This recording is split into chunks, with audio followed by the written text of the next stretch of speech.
Pozdrav ljudi, dobrodošli u novi vlog. Danas smo tu na posebnoj lokaciji, opet sa Smolićem.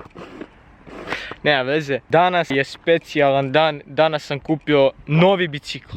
RIP Focus.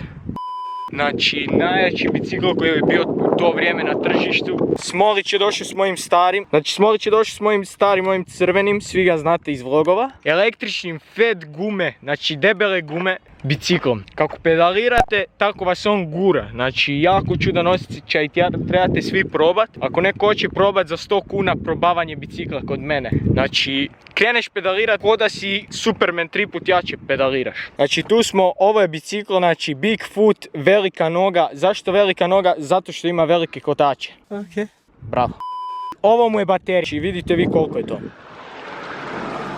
Pozdrav. Znači, baterija je ogromna. Znači, ovdje se vide neke specifikacije. 36 volta, 8,8 amper sati i 360 watt.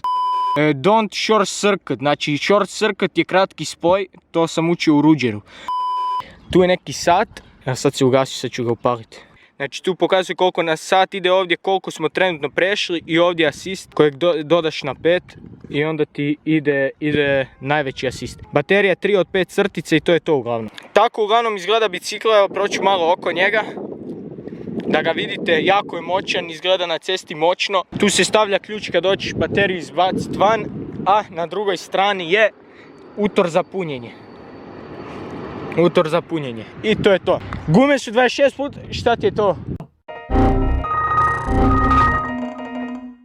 Znači 98 do 559, 26 puta 4,0.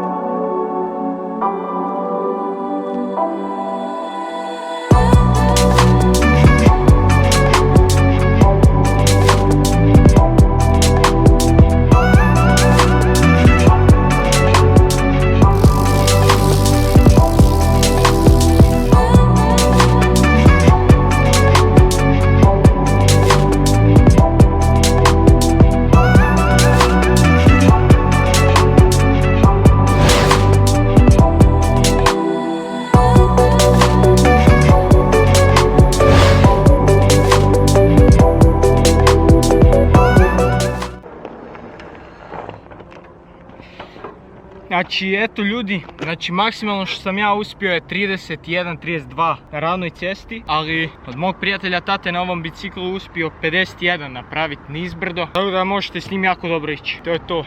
Ljudi, priznajem, bicikl nije moj, bicikl od mog prijatelja Smolića. Znate ga iz prijašnjih vlogova. Smola, reci nešto. Nešto.